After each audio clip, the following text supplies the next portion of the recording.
Prendre conscience de qui est ton réel boss changera définitivement ta perception de la vie. À la base, tu es un être libre et dépendant. Attention, cette affirmation est très importante. Tu es libre de faire des choix, mais liés au résultat de tes choix. En réalité, tu peux octroyer ta liberté à qui tu veux. Mais en ce qui concerne le compte rendu du résultat de ta vie, tu ne peux l'octroyer à qui que ce soit. Tu es l'unique responsable. C'est dommage que beaucoup comprennent cette réalité quand leur fin est proche. Écoute ceci attentivement. Tu n'accuseras personne ce jour-là. Ni ton père, ni ta mère, ni tes frères, ni tes sœurs, ni ton mari, ni ta femme, ni tes ennemis, ni tes employés, ni tes partenaires, ni tes collaborateurs, ni ton gouvernement, ni le président de ton pays. Le jour de ton rendez-vous ultime face à ton Créateur, tu seras seul et tu feras le rapport du temps qui t'a été assigné, des tierces, des secondes, des minutes, des heures, des jours, des mois, des années. Tu feras le rapport des ressources qui t'ont été assignées, l'argent, les biens matériels et que sais-je encore. Tu feras le rapport de l'impact de tes dons et talents. Qu'auras-tu fait de tous ces talents en toi? Tu feras le rapport.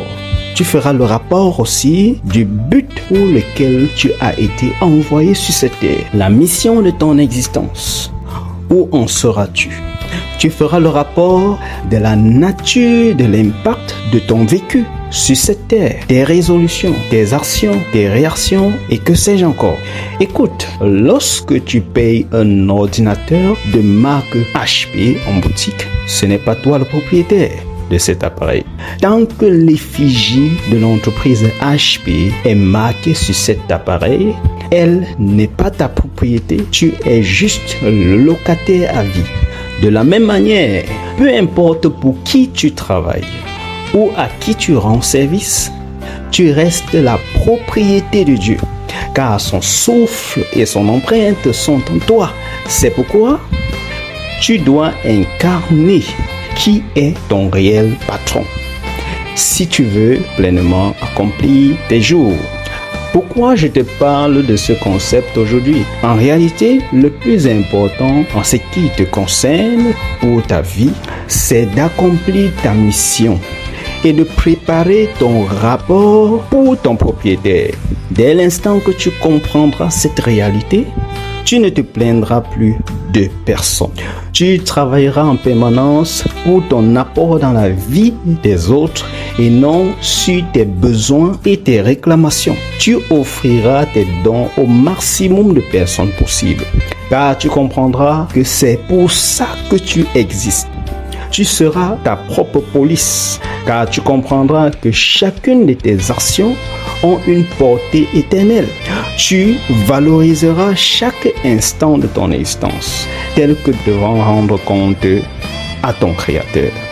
En réalité, un des problèmes majeurs de l'espèce humaine, c'est le fait de banaliser les principes et lois de Dieu au profit de l'argent et des biens matériels. Nous donnons plus de valeur à nos intérêts personnels qu'à notre impact positif dans la vie de nos semblables.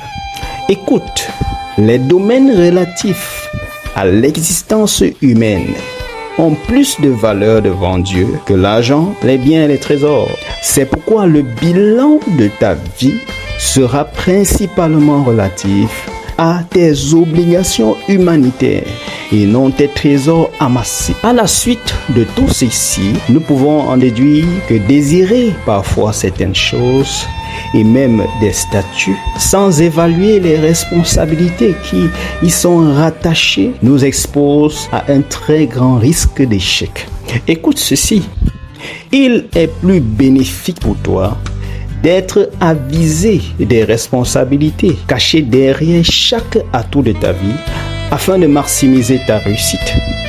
Par exemple, tu désires te marier. Est-ce que tu sais qu'avoir une femme ou un mari, c'est plus qu'un engagement solennel. C'est un projet de vie à accomplir absolument. Quand tu t'y engages, l'échec est condamnable. La seule issue pour sécuriser ton éternité, dès lors, c'est le succès. Alors prépare-toi considérablement. De la même façon, avoir un enfant, c'est un projet à accomplir absolument, pour lequel tu donneras un rapport clair au Créateur de l'univers. Ne désire pas des choses dans cette vie pour plaire aux hommes, car ce jour-là, tu découvriras que l'influence et les avis des hommes ne prennent pas en charge tes responsabilités. Écoute, rien n'est négligeable sur cette terre. Tout domaine interagissant dans l'univers est important et ta contribution dans cet écosystème est obligatoire. En réalité, ton ignorance ne sera jamais une excuse parce que ces dégâts sont inévitables. Mais j'ai une bonne nouvelle pour toi. Peu importe ta situation présente, il ne se fait pas tard de changer ta façon de penser et d'entreprendre des pas décisifs vers la lumière.